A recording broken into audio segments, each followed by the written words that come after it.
Subscribe பண்ணி like பண்ணி comment பண்ணுங்க உறவுகளே. என் காதலின் உயிர் நீயே பகுதி 23. உண்மையை நான் இப்போ சொல்ல போறேன். ஏன்னா என் மனசுக்கு ஏதோ தப்பா தோணுது.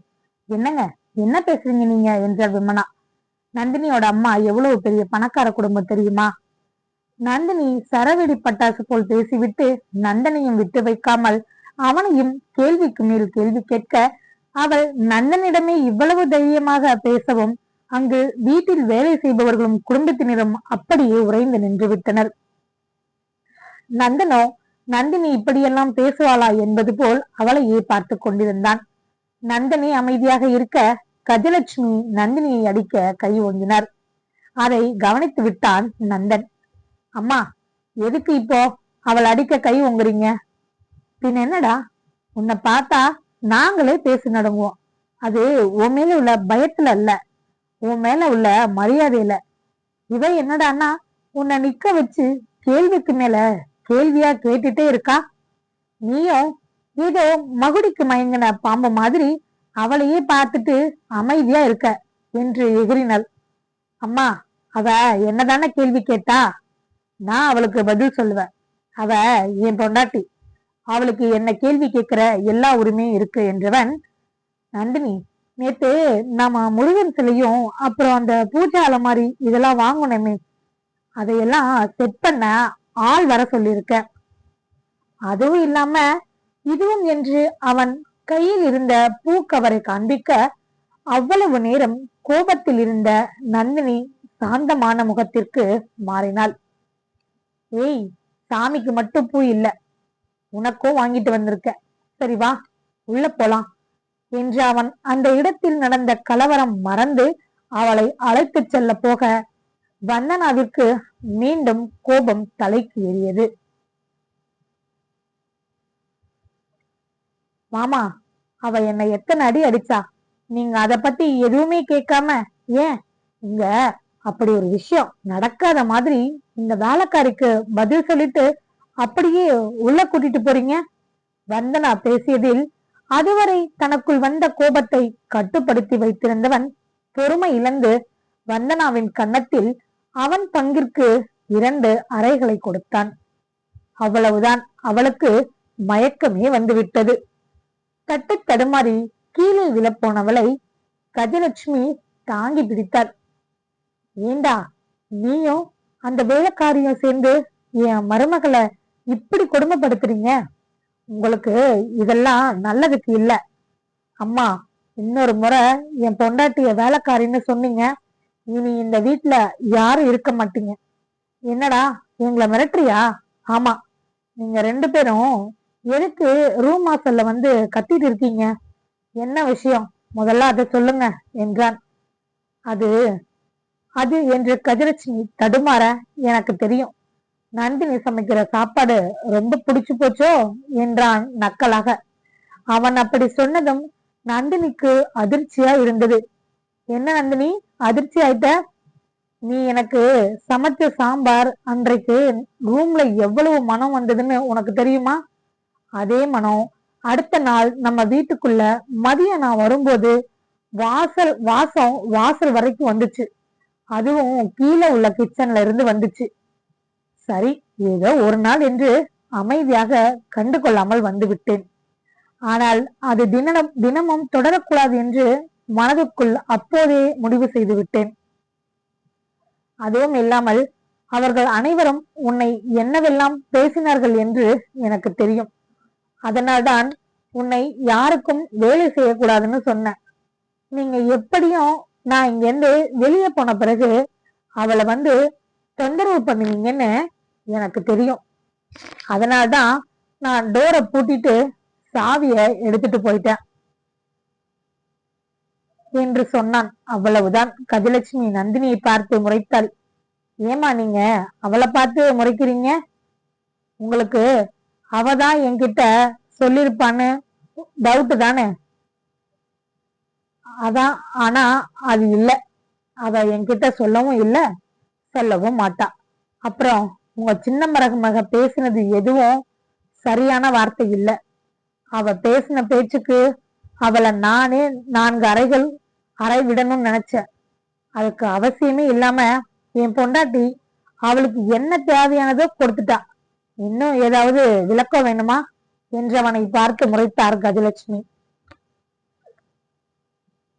இனி என்னோட பொண்டாட்டி வேலை வாங்கணும்னோ இல்ல அவளை திட்டவோ அடிக்கவோ இங்க இருக்க யாருக்கும் உரிமை கிடையாது என்று சொல்லிவிட்டு நந்தினியை அழைத்து கொண்டு அவர்களுடைய ரூமிற்குள் சென்று விட்டான்.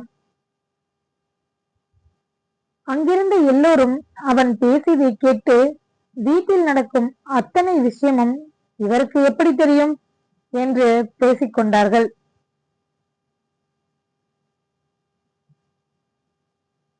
கஜலட்சுமிக்கு வந்தனாவிற்கும் இது தேவைதான்.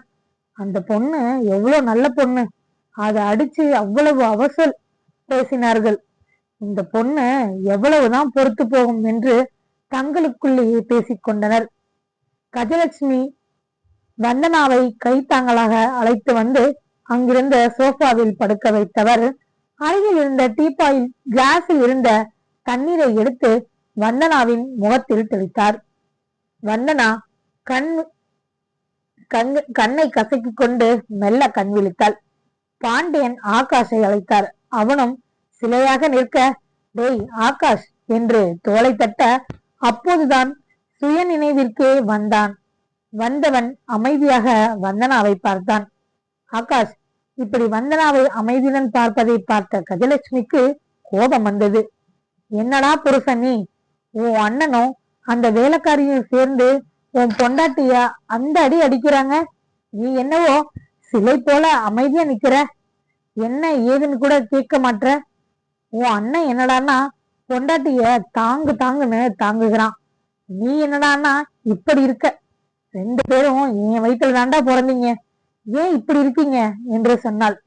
பாண்டியனோ, கஜா நான் அன்னைக்கு உன்கிட்ட என்ன சொன்னேன் ஞாபகம் இருக்கா? என்ன சொன்னீங்க?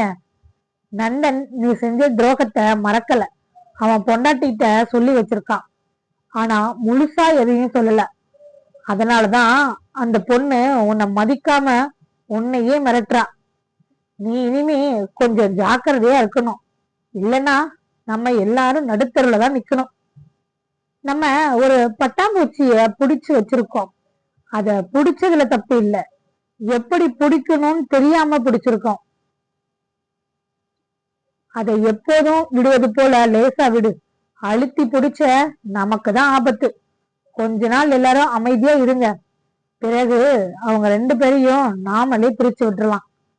வந்தனாவிற்கு இவர்கள் பேசுவது எதுவும் புரியாமல் நந்தினியிடம் வாங்கிய அடியில் அவமானத்தில் அவளை எப்படியாவது பழி வாங்கியே ஆக வேண்டும். அவளை இந்த வீட்டை விட்டு துரத்த வேண்டும்.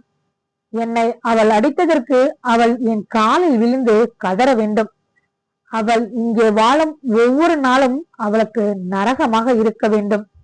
ஏய் வேலைக்காரி, என்னையே அடிக்கிறியா? உன் புருஷன் இருக்கிற தைரியத்துல நீ எனக்கு அக்கான்னு என்கிட்டயே சொல்றியா? இருடி, இந்த வந்தனா யாருன்னு உனக்கு காட்டுற என்று மனதுக்குள் கருதி கொண்டாள். அதே நேரம் ஆகாஷ் அவளிடம் வந்தான்.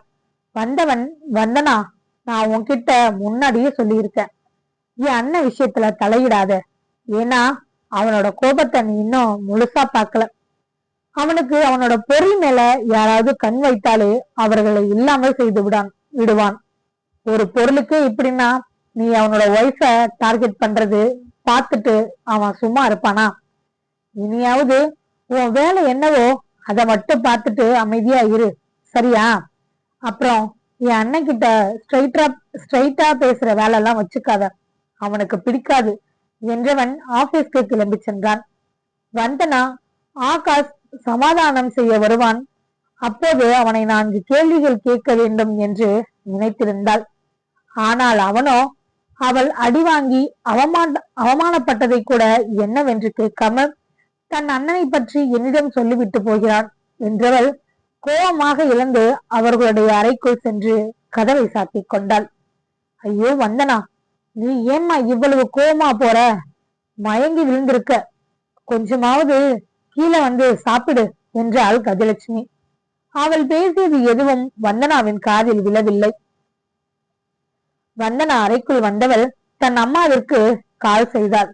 அந்த பக்கம், சொல்லுடா, என்ன இவ்வளவு காலையிலேயே எழுந்திருச்சிருக்க, அதுவும் எனக்கு போன் பண்ணிருக்க என்று கேட்க, அம்மா, அந்த வேலைக்காரி அடிச்சுட்டா என்று கண்கள் கலங்க கூறினாள்.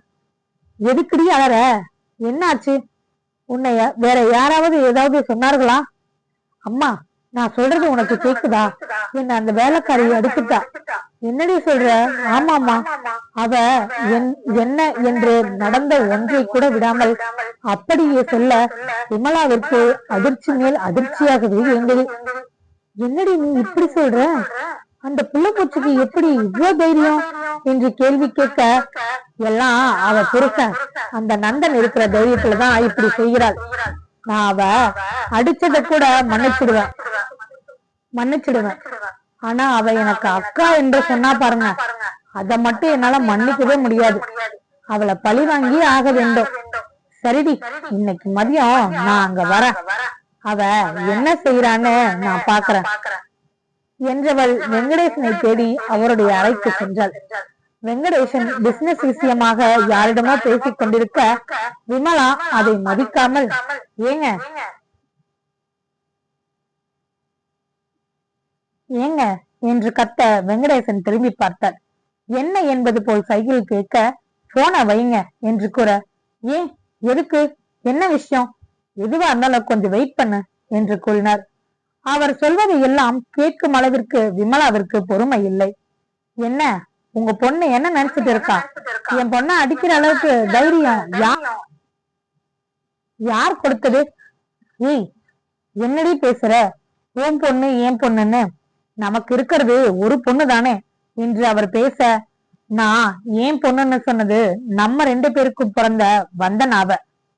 உங்க பொண்ணுன்னு சொன்னது உங்களுக்கும் உங்க மூத்த தாரத்திற்கும் பிறந்த நந்தினியை. ஏய், உனக்கு அறிவு இருக்காடி? நான் என்னைக்காவது அவளை என் பொண்ணுன்னு சொல்லி நீ பார்த்திருக்கியா? அவ என்ன பிடிச்ச தர்திரம் என்றார் வெங்கடேசன். எனக்கு அதை பற்றி எதுவும் தெரிய வேண்டாம்.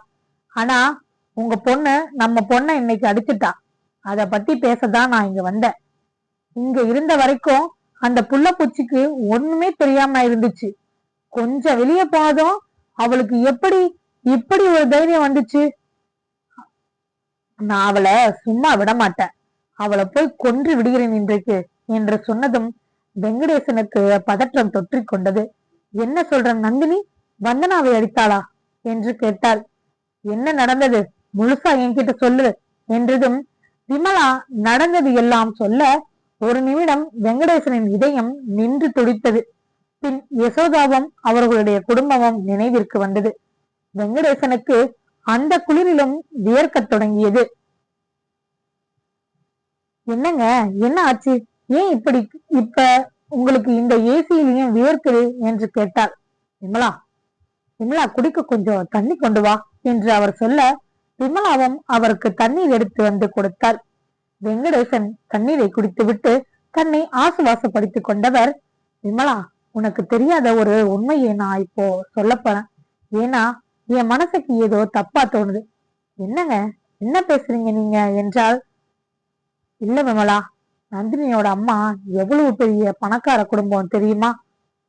தொடரும் உறவுகளை சப்ஸ்கிரைப் பண்ணுங்க, லைக் பண்ணுங்க, கண்டிப்பா கமெண்ட் பண்ணுங்க. நான் ரொம்ப எதிர்பார்க்கிறேன். லைக்கும் கமெண்ட் தான் என்ன கதை எழுத ஊக்கப்படுத்தும்.